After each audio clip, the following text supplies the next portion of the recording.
it is finally that time again. It is time for some high school fantasy football here on MaxPreps.com. I'm Zack Poff, and I know Chris Stonebraker can't get his hands off the scoreboard because, once again, he handed me another loss, 3 straight losses in a row. I'm starting to kind of feel like Southern California baseball right now with the Dodgers and Angels. I just can't find a way to get a W. Hey, at the end of the day, I got 3 straight.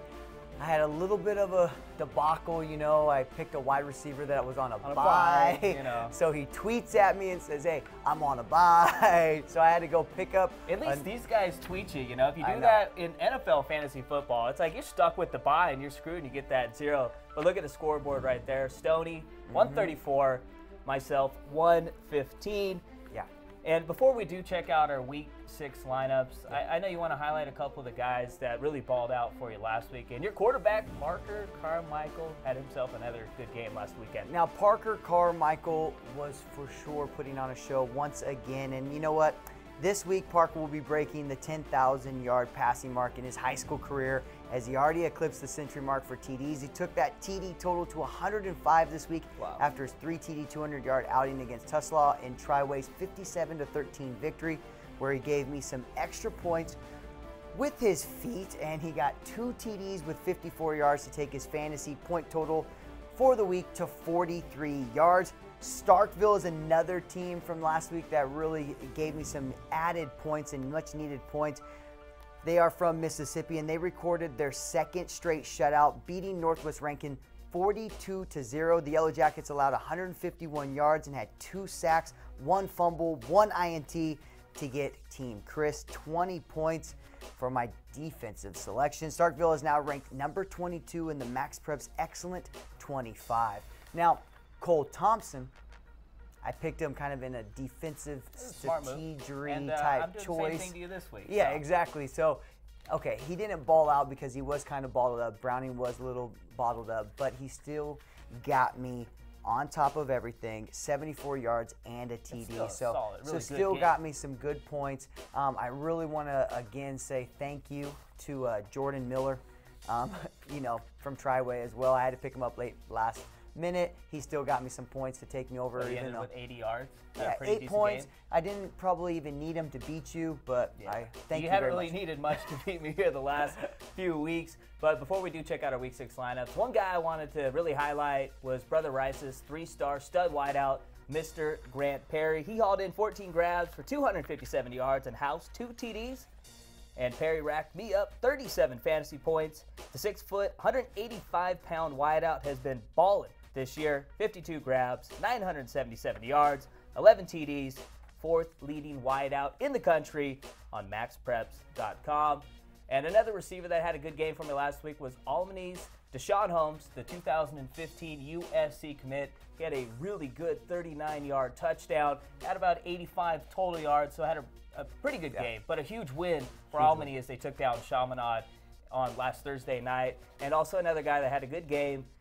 Not the Jake Browning type of game, but he still threw for 200-plus yards and 3 TDs. And one of those TDs going to your boy, Cole Thompson. It's kind of like with Jake Browning. It's like the Peyton Manning fantasy thing. You kind of expect like 400 yards and 4 touchdowns at least every week. So he gets you 3 touchdowns and 223 yards. That's still legit numbers. But one point I want to make with both of those guys, their teams won. And Jake Browning on his way going towards another section championship and maybe going towards state. It's important that he wins every single victory, especially in the yep, and in the SFL it's really tough. And that was their first game, you know, against Del Oro, and then Alameda against Chaminade. That's a big victory, and that bumped them up in all of the rankings this week. And you can check out the ranking show to see exactly where they bumped up and where they sit. So. And speaking of big wins, you got another one last week, so you get the honors, partner. Go ahead and bust out your Week 6 lineup. Well, I'm looking forward to showing you guys all my Week 6 lineup. And, of course, if you look right there, my running back is Markell Jones of Columbus East. I like players that score TDs, and Markell has done that 31 times through 7 games. He also averages 254 yards a game on the ground. Last week, went for 311 and 8 TDs. That's it? Just 311 and 8? That's it. Ooh. Wide receiver, Cole Cleary. You know, I went with a Cole last week. It was good luck. Let's go with a Cole again. The boy, through 7 games, is the 2nd leading receiver in the country with 1,096 yards. Cleary can score as well as 13 TDs on the season. And Norcross is my defense this week. And you all know that Norcross will go hard. And that was for Chris Brown, our Chris Brown here. If you don't know him, you need to know him. And he's going against 1-5 Meadow Creek a week after holding North Gwinnett to only 10 points. Now, but my two highlighted athletes this week, first is my quarterback, Hunter Lile of Booker High in Texas. Chances are during these 2 weeks, Hunter will be passing 2 Texas career passing marks, setting records in completions and attempts. On the season, he has thrown for almost 1,800 yards and 20 TDs through 5 games with a completion percentage close to 70%. Records for touchdowns and yards are in sight as well, and really depends on how far Booker goes in the playoffs. And last week, I had this guy on my team, but due to an error in my part in reading the schedule. That happens a lot with you, Stoney. I mean, who has a bye in the middle of the season? Like, gosh. Anyways, I'm not going to miss out on having wide receiver Connor O'Donnell from Concord First Assembly in North Carolina being a part of my team. This week, Connor is the nation's 3rd leading receiver with 1,040 yards, receiving in 6 games, 53 catches and 6 TDs as well. Sorry for the mistake. Thanks for the tweet, and good luck this week against Trinity Christian. All right, baby. I know your team's looking good, and they've looked really good the last 3 weeks, but this is the week I finally get the monkey off my back. Let's check out my Week 6 lineup real quick. We'll get to the quarterback and running backs here in a sec.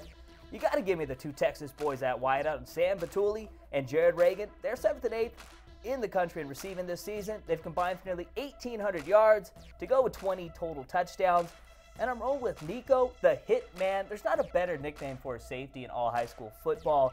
Of course, Nico Fertitta, and I'm going with the Bishop Gorman defense. Fertitta, of course, the Notre Dame commit, going there next year.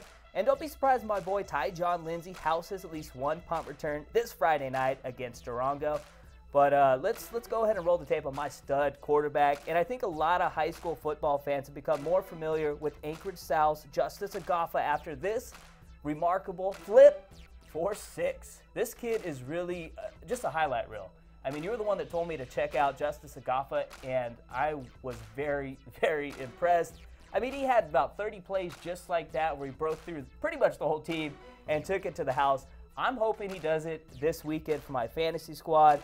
And so far on the year, he's rushed for nearly 1,000 yards and 15 touchdowns. And since he lines up at the Wildcat a lot, you said, hey, you know what, bro, if you want to, go ahead. You can put him at quarterback, even though he's only thrown, I believe it was 4 passes this year. But hey, he's a running quarterback. Nice. That's what we'll go with this week. Let's check out my running back. From a QB who lines up in the Wildcat to the starting running back for the Wilsey Wood Wildcats, the 5'6", 165-pound shifty back is one of the best-kept secrets in the Sack Walk Keep section. Through 5 games, Darren Sproles 2.0 has rushed for nearly 900 yards and 11 TDs to go along with 17 grabs and another 184 yards receiving.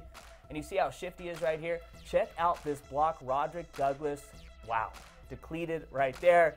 And this really shows you what Damon Lewis can do when he gets out in open space. This kid can take it to the house anytime he gets his hands on the rock. And last year, for Wilsey Wood, he finished as the co-back of the year in the Monticello Empire League, along with Napa's Austin Aaron, who is committed to play for the Cal Bears next year. I think once the season's over, I think the recruiting trail on Dave Lewis is going to kind of skyrocket a little bit. Hasn't had too many recruits coming in, but I think that little shifty running back's going to have Who a does chance. he remind you of a lot?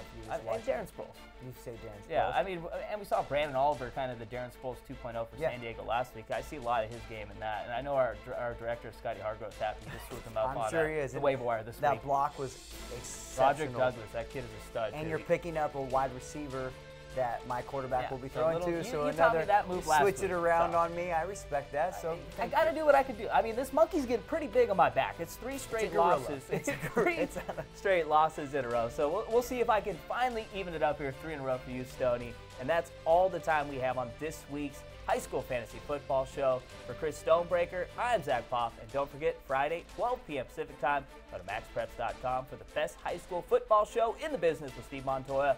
And, of course, Chris Stonebraker. It's all the time we have on the High School Fantasy Show. Zack Poff here on MaxPreps.com.